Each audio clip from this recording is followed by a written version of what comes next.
कधी काळी स्वर्गलोकात एका राजस सभेमध्ये सूर्यदेवाने आपल्या पुत्रांना त्यांच्या गुणवत्तेनुसार वेगवेगळ्या लोकांचे स्वामित्व दिले। सर्वत्र आनंदाचा माहोल होता। पण या प्रसंगात एक मात्र असंतुष्ट आत्मा होता, शनिदेव। आपल्या अमर्याद शक्तींच्या गर्वात त्यांनी सूर्यदेवाने दिलेल्या सीमांचे उल्लंघन करण्याचा निर्णय घेतला। शनिदेवाच्या मनात विचार आला, मी फक्त एका लोकाचा स्वामी का असावा?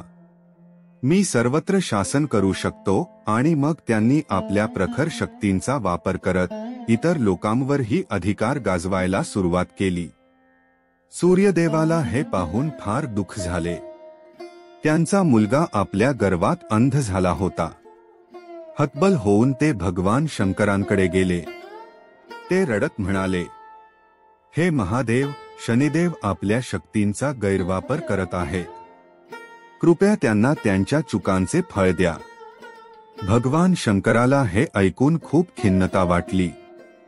त्यांनी आपल्या गणांना आदेश दिला की शनिदेवाला सबक शिकवा।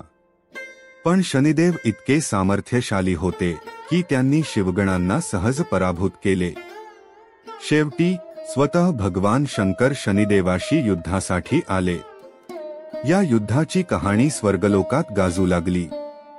शनिदेवाने आपल्या प्रसिद्ध मारक दृष्टीने भगवान शंकराला रोखण्याचा प्रयत्न केला, पण ती वेळ होती भगवान शंकराने आपला तिसरा डोळा उघडण्याची।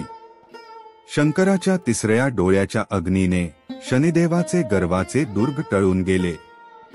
शंकरांनी त्यांना पिपळाच्या झाडाला उलटे लटकवून 19 वर्षे कठोर तप करण्याचा आदेश दिला। या 19 वर्षांच्या तपस्येत शनिदेवांनी फक्त भगवान शंकराची आराधना केली। त्या झाडाखाली येणारा प्रत्येक प्रवासी शनिदेवाला पाहून विचलित होत असे। शनिदेवांनी आपल्या मनातील गर्व मोडला आणि शंकराला म्हणाले, हे महादेव, माझा अपराध माफ करा। मला योग्य मार्ग दाखवा। 19 वर्षांनंतर सूर्यदेव भगवान शंकराकडे गेले आणि आपल्या कर्मासाठी क्षमायाचना केली। भगवान शंकरांनी शनिदेवाला मुक्त केले।